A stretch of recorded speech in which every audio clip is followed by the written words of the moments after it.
तो hello everyone, कैसे हैं आप लोग? आई होप आप सभी अच्छे होंगे और अच्छे से ट्रेड कर रहे होंगे। तो जैसे कि आप देख रहे हैं, आज हम बात करने वाले हैं डायमंड चार्ट पैटर्न के बारे में कि डायमंड चार्ट पैटर्न होता क्या है और इस पे हम कैसे ट्रेड करते हैं और ये कैसे बनता है। तो आज इन्हीं सब सारी चीज़ों के बारे में बात करेंगे।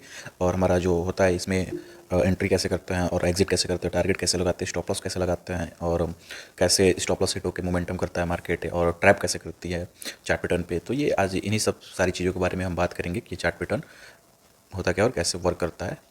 तो इस वीडियो को शुरू करने से पहले अगर आप हमारे चैनल पर नए हैं तो हमारे चैनल को सब्सक्राइब करना मत भूलिएगा और ज़्यादा से ज़्यादा शेयर कर दीजिएगा अपने दोस्तों के पास। और अगर आपको भी ऑप्शन ट्रेडिंग सीखना है तो इस वीडियो के डिस्क्रिप्शन में आपको फुल प्लेलिस्ट का लिंक मिल जाएगा, टोटल फ्री। आपको वहाँ से जाकर आप ऑप्शन ट्रेडिंग सीख सकते हैं पूरा फ्री में एकदम। और साथ में आपको कैंडल स्टिक पैटर्न का भी आपको प्लेलिस्ट का लिंक मिल जाएगा, टोटल फ्री है। मतलब इस चैनल पर जितनी भी सारी चीज़ें आपको मिलेंगी वो सारी की सारी फ्री मिलेंगी, ठीक है। तो जाके चेकआउट करना मत भूलिए और ट्रेड करते रहिए, सेफली ट्रेड कीजिए। तो चलिए इस वीडियो को शुरू करते हैं और बात करते हैं बुलिश डायमंड चार्ट पैटर्न के बारे में, ठीक है।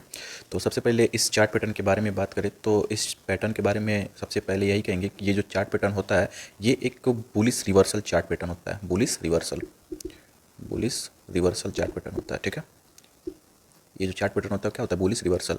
मतलब ये जो चार्ट पैटर्न होता है ये हमेशा सपोर्ट पे बनते हुए आपको दिखेगा, ठीक है। इस तरीके से आपको ये सपोर्ट पे बनते हुए दिखेगा हमेशा। और ये एक बियरिश ट्रेंड के बाद बनते हुए दिखेगा। ये वाला चार्ट पैटर्न जो आपको दिख रहा है यहाँ पे स्क्रीन पे, ये एक चार्ट पैटर्न है। ये बियरिश मतलब एक बियरिश ट्रेंड के बाद और सपोर्ट पे बनते हुए कहीं दिखेगा। और जहाँ पे ये चार्ट पैटर्न बनेगा ना वहाँ से रिवर्सल आने की संभावना बढ़ जाएगी, ठीक है। तो ये रिवर्सल चार्ट पैटर्न ये भी पता चल गया और कहाँ पे बनता है ये भी पता चल गया। बनेगा कैसे ये भी जान लीजिए। तो सबसे पहले एक बेयरिश ट्रेंड चलता रहेगा, ठीक है, चलता हुआ आएगा और नीचे सपोर्ट पे जब आएगा ना तो वहाँ से फार्मेशन होना स्टार्ट होगा, ठीक है। फार्मेशन होना स्टार्ट होगा ये चार्ट पैटर्न का, ठीक है। इस तरीके से कुछ ये चार्ट पैटर्न का फार्मेशन होना स्टार्ट होगा और तुरंत यहाँ से रिवर्सल आ सकता है। बियरिश ट्रेंड के बाद तुरंत जा सकता है बुलिश ट्रेंड में इस चार्ट पैटर्न के बाद, ठीक है। आप देख सकते हैं इसमें भी एक बियरिश ट्रेंड के बाद आपको दिख रहा होगा यहाँ पे ये चार्ट पैटर्न क्रिएट हुआ, उसके बाद बुलिश ट्रेंड में जाने की यहाँ पे शुरू हो गई। जो हमारा ट्रेंड है वो शुरू हो गई बुलिश ट्रेंड में जाने के लिए, ठीक है। तो ये एक डायमंड चार्ट पैटर्न जो होता है, जो बुलिश डायमंड चार्ट पैटर्न कहते हैं इसको, या डायमंड बॉटम पैटर्न इसको कहते हैं, ठीक है। डायमंड बॉटम कह सकते हैं इसको, डायमंड बॉटम, इसको याद रखिएगा। आपको हर जगह इसी नाम से मिलेगा, डायमंड बॉटम के नाम से, ठीक है। ये हमेशा बॉटम पे बनता है इसलिए इसका नाम है डायमंड बॉटम चार्ट पैटर्न, ठीक है ना। तो इसको डायमंड बॉटम कह सकते हैं और ये बुलिश रिवर्सल होता है, ठीक है। बात कर लेते हैं कि किस टाइम फ्रेम पे आपको ये सबसे सूटेबल रहता है आपको ये देखना चार्ट पैटर्न। तो जो हमारी ये डायमंड बॉटम चार्ट पैटर्न ये आपको 5 मिनट का टाइम फ्रेम जो होता है ये सबसे बेस्ट टाइम फ्रेम माना जाता है किसी भी चार्ट पैटर्न को देखने के लिए। और ये सिर्फ 5 मिनट का टाइम फ्रेम उनके लिए होता है जो डे ट्रेडिंग करते हैं। डे ट्रेडिंग मतलब एक ही दिन में ट्रेड करके एक ही दिन में प्रॉफिट या लॉस हो उसको बुक करके निकल जाना, उसको डे ट्रेडिंग कहते हैं। तो ये डे ट्रेडर के लिए 5 मिनट का टाइम फ्रेम सबसे बेस्ट होता है। और 5 मिनट के टाइम फ्रेम पे अगर आपको ये चार्ट पैटर्न बनता हुआ दिखे तो तुरंत 15 मिनट के टाइम फ्रेम पे आप स्विच करके ट्रेड करने के लिए कंफर्मेशन ले सकते हैं कि जिस कैंडल से ब्रेकआउट हो रहा है, ब्रेकडाउन हो रहा है, तो उस कैंडल पे वॉल्यूम आ रहा है कि नहीं। अगर वॉल्यूम आ रहा है तो ब्रेकआउट होकर या ब्रेकडाउन होकर वो कैंडल क्लोजिंग दे रहा है कि नहीं। क्लोजिंग दे रहा है तो कैंडल जेन्युइन है कि नहीं। अपने तरीके से जो भी आप एनालिसिस करते हैं उस तरीके से कंफर्मेशन बस लीजिए और उस पर ट्रेड कीजिए, ठीक है। और जैसा कि मैंने शुरू में बता ही चुका हूँ कि हर चार्ट पैटर्न कोई 100% वो नहीं होता है कि चलेगा ही चलेगा। वो चार्ट पैटर्न फेल भी हो सकता है और सक्सेस भी हो सकता है, ठीक है। तो दोनों 50-50 परसेंटेज का वो रेशियो लेके चलिए कि चार्ट पैटर्न अगर चल गया तो उस पर आप ट्रेड कर सकते हैं, फेल हो गया तो उस पर छोड़ दीजिए, ठीक है। और ये सिर्फ इसी चार्ट पैटर्न के बारे में ही बात नहीं कर रहे हैं हम, जितने सारे चार्ट पैटर्न हम बताएं या कैंडलस्टिक पैटर्न बताएं वो सारी चीज़ों पे ये लागू होता है। चलेगा तो चलेगा, नहीं चलेगा तो नहीं चलेगा, ठीक है। वो फेल हो गया, ठीक है। तो कोई कंफर्मेशन नहीं देता है चार्ट पैटर्न कि चलेगा ही चलेगा, नहीं चलेगा तो नहीं भी चलेगा, ठीक है। चलेगा तो चलेगा, नहीं चलेगा तो नहीं चलेगा, ठीक है। बस इतना समझिए, 50-50% का वो होता है, होप होता है कि चलेगा, ठीक है। और जो चार्ट पैटर्न होता है ना वो 90-95% का जो रेशियो होता है चलने का कि हाँ ये चार्ट पैटर्न सक्सेस हो सकता है, वो स्विंग ट्रेडिंग जो करता है ना उसके लिए होता है स्विंग ट्रेडिंग। क्योंकि वो बड़े टाइम फ्रेम पे एक बड़ा टाइम फ्रेम को यूज करता है चार्ट देखने के लिए। जो उसका टाइम फ्रेम होता है वो बड़ा होता है, कम से कम 4 आवर होता है, 1 डे होता है, 1 वीक होता है, ठीक है। तो ये सब इसका टाइम फ्रेम होता है चार्ट देखने का तरीका, ठीक है। तो इसलिए इस चार्ट पैटर्न वो ज़्यादा वर्क करता है। क्योंकि जो चार्ट पैटर्न होते हैं ना वो जितने बड़े टाइम फ्रेम पे आप यूज करेंगे चार्ट पैटर्न को उतने अच्छे से वो चार्ट पैटर्न सक्सेस होता हुआ आपको दिखेगा। तो ये हम लोग में बस यही दिक्कत होता है कि हम लोग डे ट्रेडिंग करते हैं, इसकी वजह से ये चार्ट पैटर्न नहीं चल पाता है। और चलता भी है, मतलब दोनों 50-50% का वो होता है, डिफरेंस रहता है कि 50% चल भी सकता है, 50% नहीं भी चल सकता है, ठीक है। क्योंकि इसका टाइम फ्रेम जो होता है वो 5 मिनट का टाइम फ्रेम होता है और इसको छोटा टाइम फ्रेम माना जाता है, ठीक है। अब बात कर लेते हैं ट्रेड कैसे करते हैं टाइम फ्रेम पे, इस चार्ट पैटर्न पे। तो ट्रेड करने का सिंपल सा तरीका यही होता है, ये एक बेरिश ट्रेंड के बाद जब ये चार्ट पैटर्न आपको बनता हुआ दिखे, ठीक है, तो आपको हमेशा ब्रेकआउट के लिए वेट करना है, ठीक है, ब्रेकआउट, क्योंकि ये रिवर्सल चार्ट पैटर्न का माना जाता है, ठीक है, क्योंकि जब ये चार्ट पैटर्न बनता है तो यहाँ से रिवर्सल आने की संभावना बढ़ जाती है, ठीक है ना, इसमें रिवर्सल आने की संभावना बढ़ जाती है। तो आपको करना क्या है कि ये चार्ट पैटर्न जैसे बने तो आपको इसका ब्रेकआउट का वेट करना है, ठीक है। अब जिस कैंडल से ब्रेकआउट हो रहा है, ठीक है, जिस कैंडल से ब्रेकआउट हो रहा है इस चार्ट पैटर्न में, उस कैंडल को देखना है कि उस कैंडल पे वॉल्यूम आ रहा है कि नहीं, वॉल्यूम आ रहा है कि नहीं, कैंडल क्लोजिंग दे रहा है कि नहीं, अगर ब्रेकआउट दे रहा है तो कैंडल क्लोजिंग दे रहा है कि नहीं, वॉल्यूम आ रहा है कि नहीं, क्लोजिंग दे रहा है कि नहीं, कैंडल क्लोजिंग दे रहा है तो कैंडल जेन्युइन है कि नहीं, बिग बार बना है कि नहीं, ये सारी चीज़ें आपको देखनी जरूरी पड़ती है वहाँ पे, ठीक है, जिससे कन्फर्मेशन आपको हो कि हाँ ये कैंडल जेन्युइन है, हम इस पर ट्रेड कर सकते हैं, ठीक है। तो जैसे ही जिस कैंडल से ब्रेकआउट दे आपको पता चल जाए कि हाँ जेन्युइन है, इस पर हम ट्रेड कर सकते हैं, सक्सेस हो सकता है, तो उस कैंडल के लो को स्टॉप लॉस रखिए एंट्री करने के लिए, और जो एंट्री हो उस कैंडल के हाई पे आप एंट्री कीजिए, ठीक है, इस पे आप एंट्री कीजिए, ठीक है। स्टॉप लॉस ये रखिए जिस कैंडल से ब्रेकआउट हो उसका लो, और उस कैंडल के हाई पे एंट्री कीजिए, और स्टॉप लॉस इसका डिफरेंस माप लीजिए, ये जो डिफरेंस है ये सेम यहाँ पे लगा लीजिए आपके, ठीक है। जो चार्ट देखते हैं उसी टूल्स में वो आता है, स्केल करके आता है, ठीक है, वहाँ से आप लगा सकते हैं इसका डिफरेंस, ठीक है। तो ये टारगेट लगाने का तरीका होता है, ठीक है। तो टारगेट ऐसे भी लगा सकते हैं, नहीं तो नेक्स्ट रेजिस्टेंस भी आप जा सकते हैं कि नेक्स्ट रेजिस्टेंस कौन सा है, वहाँ तक का भी टारगेट लगा सकते हैं, ठीक है।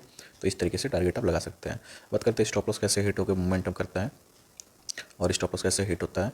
तो स्टॉप लॉस हिट होने का जो सिंपल सा तरीका होता है ना, इसमें जब ये बेयरिश ट्रेंड में आता रहता है बेयरिश ट्रेंड में, ठीक है, और नीचे जब ये चार्ट पैटर्न बनता है ना, चार्ट पैटर्न बनता है तो इसमें आपको कई सारी चीज़ें दिखती हैं। सबसे पहले ऊपर से जब बेयरिश ट्रेंड में चलती है तो इसमें सिर्फ सेलर आपको दिखते हैं, ठीक है, सिर्फ सेलर रहता है, ठीक है। और जब ये पैटर्न को बनाती है, क्रिएट करती है, तो इसमें सेलर्स और बायर्स दोनों आते हैं, क्योंकि इतने जोन में क्या करती है, कंसोलिडेट करती है, क्या करती है, कंसोलिडेट करती है, ठीक है। तो कंसोलिडेट करती है, इसमें देखिए बायर्स और सेलर्स कैसे आते हैं। जो ये ग्रीन वाला लाइन दिख रहा है ना, इसमें ये सब बायर्स हैं, ठीक है, और जो रेड वाला लाइन दिख रहा है ऊपर से, ठीक है, ये सब सेलर्स हैं, ठीक है। अब इसमें जो ग्रीन वाला लाइन है ये बायर्स है, तो इनका स्टॉप लॉस यहाँ कहीं लगा होगा, ठीक है, यहाँ कहीं लगा होगा, ठीक है ना, और जो सेलर्स है उनका स्टॉप लॉस यहाँ कहीं लगा होगा, ठीक है, यहाँ कहीं लगा होगा। अब इसमें स्टॉप लॉस कैसे हिट हुआ होगा ये भी देख लीजिए। सबसे पहले ये तो लगने का बता दिया कि स्टॉप लॉस कहाँ कहाँ लगाए होंगे। तो स्टॉप लॉस सबसे पहले जिन बायर्स का यहाँ से बाइंग किए होंगे ऊपर की तरफ, उनका स्टॉप लॉस यहाँ लगा होगा, ठीक है, और तुरंत यहाँ से सेलिंग आया होगा ना, तो ये जो स्टॉप लॉस यहाँ पे लगाए थे ना, यहाँ पे उनका स्टॉप लॉस हिट हुआ होगा, ठीक है, यहाँ पे उनका स्टॉप लॉस हिट हुआ होगा। फिर से यहाँ से बाइंग आया होगा, तो जो बाइंग किए होंगे उनका स्टॉप लॉस यहाँ पे फिर से लगा होगा, ठीक है, और फिर से स्टॉप लॉस जब लगा होगा ना, तो यहाँ से जो सेलिंग फिर से आई है सेलिंग यहाँ पे, तो यहाँ पे जो बायर्स थे इनका स्टॉप लॉस यहाँ पे हिट हुआ होगा, क्योंकि आप देख सकते हैं प्रीवियस लो तोड़े जा रहा है, ये इसका प्रीवियस लो है इसका, और फिर से ये इसका प्रीवियस लो है, ठीक है। तो आप देख सकते हैं ये जो लो था ना पहले वाला, वो दूसरे से टूट गया, फिर से ये दूसरे वाला जो लो था फिर से वो तीसरे से टूट गया, तो कहीं ना कहीं जो स्टॉप लॉस लगा था ना वो कहीं ना कहीं हिट हो गया, ठीक है। अब मोमेंटम करेगा ऊपर साइड में, तो सेलर्स का भी स्टॉप लॉस यहाँ पे लगा होगा, और जो यहाँ पे स्टॉप लॉस लगाएंगे वो इससे हिट हो गया होगा, ठीक है, और जो यहाँ पे स्टॉप लॉस लगाएंगे ना उनका स्टॉप लॉस आगे देख सकते हैं कहीं नहीं हिट हुआ है, ठीक है, कहीं नहीं, क्योंकि इस यहाँ पे सबसे बड़ा स्टॉप लॉस लगाया है, आप देख सकते हैं, ठीक है। अब ये सेलर जब भागेंगे ना तब ऊपर की तरफ और तेज़ी से मूवमेंट करेगा, ठीक है। तो यहाँ पे स्टॉप लॉस जो लगा है ना वो बहुत तगड़ा स्टॉप लॉस लगा हुआ है, ठीक है, ठीक है। तो यहाँ पे जो लगा स्टॉप लॉस वो बहुत तगड़ा लगा हुआ है। अब जब ये रिवर्सल चार्ट पैटर्न आपको पता है, ये चार्ट पैटर्न बनाया और यहाँ पे स्टॉप लॉस सेलर्स का लगा हुआ है, ठीक है, नीचे यहाँ तक जो सेलिंग किए थे, ठीक है। अब ये जब ब्रेकआउट देगा ना, ब्रेकआउट, तो इनका स्टॉप लॉस यहाँ पे लगा होगा ना, तो यहाँ से एक हॉरिजॉन्टल रेजिस्टेंस कीजिए, ठीक है, रेजिस्टेंस कीजिए। अब पहले बात तो इस पैटर्न का ब्रेकआउट यहाँ पे मिलेगा और रिटेस्ट करेगा, ऊपर जाएगा, ठीक है, तो आप यहाँ पे एंट्री ले सकते हैं, ठीक है, एंट्री ले सकते हैं। और दूसरा चीज़, जब इस रेजिस्टेंस के ऊपर जो यहाँ पे स्टॉप लॉस लगा होगा ना, इस रेजिस्टेंस के ऊपर जब निकलेगा ना मार्केट, तो इन सेलर्स का जो यहाँ पे सेलर्स एंट्री किए थे उनका स्टॉप लॉस यहाँ लगा था, उनका स्टॉप लॉस हिट होगा, और यहाँ से ये जो सेल किए थे वो तुरंत यहाँ से क्या करना स्टार्ट कर देंगे, बाई। जब बाइंग करना स्टार्ट करेंगे तो यहाँ से आप देख सकते हैं सेलिंग के बाद यहाँ पे भी कुछ बायर्स थे, यहाँ पे भी बायर्स, यहाँ पे भी बायर्स, यहाँ पे भी बायर्स, यहाँ पे भी बायर्स, यहाँ पे भी बायर्स, ठीक है। ये बायर्स पहले से थे, जब ब्रेकआउट मिला वहाँ पे नए बायर्स ऐड हुए, ठीक है। और कुछ लोग इस स्टॉप लॉस हिट होने का वेट कर रहे होंगे कि ये स्टॉप लॉस हिट हो और मोमेंटम दे तो वहाँ पे हम एंट्री करेंगे। तो कुछ यहाँ पे जब ब्रेकआउट देगा तो वहाँ पे भी नए बायर्स ऐड होंगे, ठीक है। और जब वहाँ पे नए बायर्स ऐड होंगे तब खूब मतलब तेज़ी से मूवमेंट करेगा ऊपर की तरफ ये चार्ट पैटर्न, ठीक है, इस चार्ट पैटर्न पे। तो इस तरीके से यहाँ पे सेलर्स का स्टॉप लॉस हिट होगा और मोमेंटम देगा, ठीक है ना, ठीक है। तो आई होप आपको ये समझ में आ गया होगा। और यही सेलर्स नहीं, जो सिर्फ यहाँ पे यही सेलर्स नहीं, यहाँ से भी जो सेलिंग है उनका भी स्टॉप लॉस लगा होगा, तो ये सेम रेजिस्टेंस पे है, तो दोनों लोग जब भागेंगे ये दोनों जगह का सेलर्स, तो यहाँ पे मतलब इधर भी स्टॉप लॉस लगा होगा उस सब का, मतलब इसके बाद इस पॉइंट के बाद जितना ये कंसोलिडेशन एरिया बच रहा है, इस सबका स्टॉप लॉस हिट होगा ऊपर की तरफ, तो सब भागेंगे, सेलिंग किए होंगे जितने लोग ऊपर से, वो सब बाइंग करना स्टार्ट कर देंगे और उसके बाद मार्केट मोमेंटम कर जाएगी। अब बात करते हैं ट्रैप कैसे करती है। तो ट्रैप तो ऐसे चार्ट पैटर्न अगर कहीं बनता है तो इसमें बहुत अच्छे से ट्रैप करती है, ठीक है। और इसमें बायर्स और सेलर्स दोनों को ट्रैप करती है। वो कैसे करती है वो भी देख लीजिए।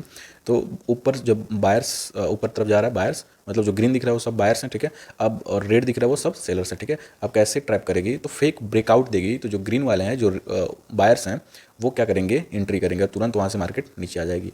और फेक ब्रेकडाउन देगी तो जो सेलर्स हैं रेड वाले, वो एंट्री करेंगे, जैसे उनको लगेगा कि नीचे जा सकती है, तुरंत मार्केट वहाँ से ऊपर की तरफ निकल जाएगी, ठीक है, ट्रैप करके फेक ब्रेकआउट ब्रेकडाउन पे। तो इस तरीके से ट्रैप करते हुए इसमें चलेगी। और जो पेशेंस होगा बायर्स और सेलर्स का, जो रिटेलर्स होंगे उनका पेशेंस डाउन करेगी। और उसके बाद जब मार्केट एक्चुअल में मोमेंटम के लिए निकलेगी ना ब्रेकआउट देके, तो वहाँ पे जो बायर्स और सेलर्स होंगे ना, वो डरेंगे एंट्री लेने से, ठीक है, वो डरेंगे और अच्छा खासा जो बड़े प्लेयर्स होंगे मोमेंटम कराते हुए निकल जाएंगे। अब जो मतलब स्किल्ड होगा, स्किल्ड पर्सन होगा और जो अच्छे से मतलब प्रैक्टिस किया होगा ट्रेडिंग में, तो वही उस मोमेंटम को कैप्चर कर पाएगा, ठीक है। तो इस तरीके से ट्रैप करके मोमेंटम करती है, ठीक है।